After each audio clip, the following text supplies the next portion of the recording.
Play किया है इन सारे फेजेस में जहां पर सपा ने अच्छा करना था, और या फिर इतनी बात कोई थी नहीं जमीन पर सपा के आधार में जितना हम समझ रहे थे। तो ये तो बात है। लेकिन आपने, मैं जब ज्वाइन किया तो आप 2-3 बातें कर रहे थे, बहुत अहम बातें थी कि राशन जिसको हम भीख मांगते हैं वो क्या सबके लिए, वो वैसे देख रहे थे। तो उसमें मुझे लगता है कि ऐसा सबके लिए नहीं था, लेकिन कुछ के लिए शायद था। तो ओबीसी में जो ईबीसी एमबीसी जातियां हैं जो सर्वाइवल के लिए लड़ रही हैं आज की तारीख में भी, उनके लिए वो भीख नहीं थी, उनके लिए वो एक अच्छी चीज आप मान सकते हैं जिस पर वो वोट देंगे।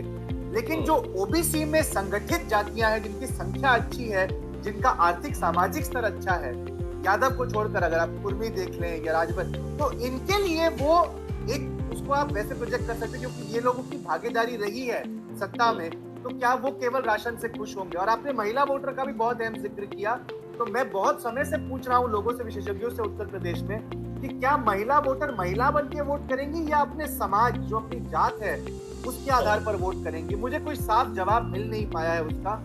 लेकिन अगर वो पहले कैटेगरी में आएंगी तो शायद भाजपा को एज है, अगर दूसरी कैटेगरी में आएंगी शायद सपा को एज। चलिए, उसमें भी राइडर है कि दूसरी कैटेगरी में क्यों सपा को है, लेकिन अभी उस विमर्श पर जाने से पहले कुर्बान अली, एक बार फिर आपसे और बाकी लोगों से आता हूं कि जैसे मान लो अभी सामने देख रहा हूं जो एक्सिस का एग्जिट पोल है, हालांकि ज्यादातर बार एक्सिस सही साबित हुआ है, स्ट्राइक रेट उसकी सही है, लेकिन ब्लंडर भी एक्सिस ने किए हैं। 288 शायद ब्रेक पे गया आज तक, 280 से ऊपर जा रहा है। तो ये आप बीजेपी को देख रहे थे, लेकिन क्या एज इस तरह से है कि इसको क्लीन स्वीप मान ले कि 2/3 मेजॉरिटी की तरफ जा सकती है बीजेपी? नहीं, ऐसा मुझे बिल्कुल नहीं लगता। मैंने आपसे अर्ज किया कि 2017 को पैमाना मानते हुए मैं कम से कम 7-8% वोट की गिरावट बीजेपी के अंदर देख रहा हूं, और उतनी ही बढ़त सपा गठबंधन को मिलती हुई देख रहा हूं जो 20% के आसपास थी।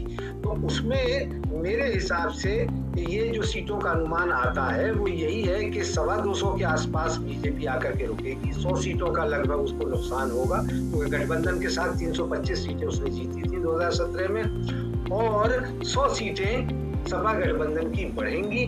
अब इसमें यह है कि दूसरी वाली बात यह है कि कांग्रेस ने भी बड़ा एग्रेसिव कैंपेन किया है, तो उसका वोट प्रतिशत तो बढ़ेगा, लेकिन क्या वो सीटों में भी कन्वर्ट हो पाएगा कि नहीं, डबल डिजिट में उसकी कितनी सीटें आती हैं।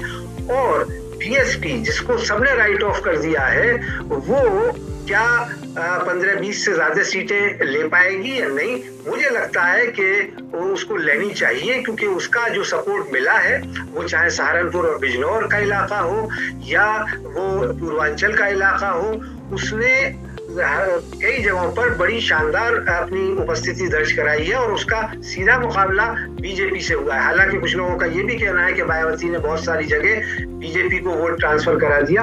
अब मैं तो उसको नहीं मानता हूं कि वो इतना आसान होगा कि वोट ट्रांसफर कराना, लेकिन हाँ, बीजेपी एसपी गठबंधन का नुकसान बीएसपी ने जरूर किया है, और उसका फायदा बीजेपी को। चलिए, अब जरा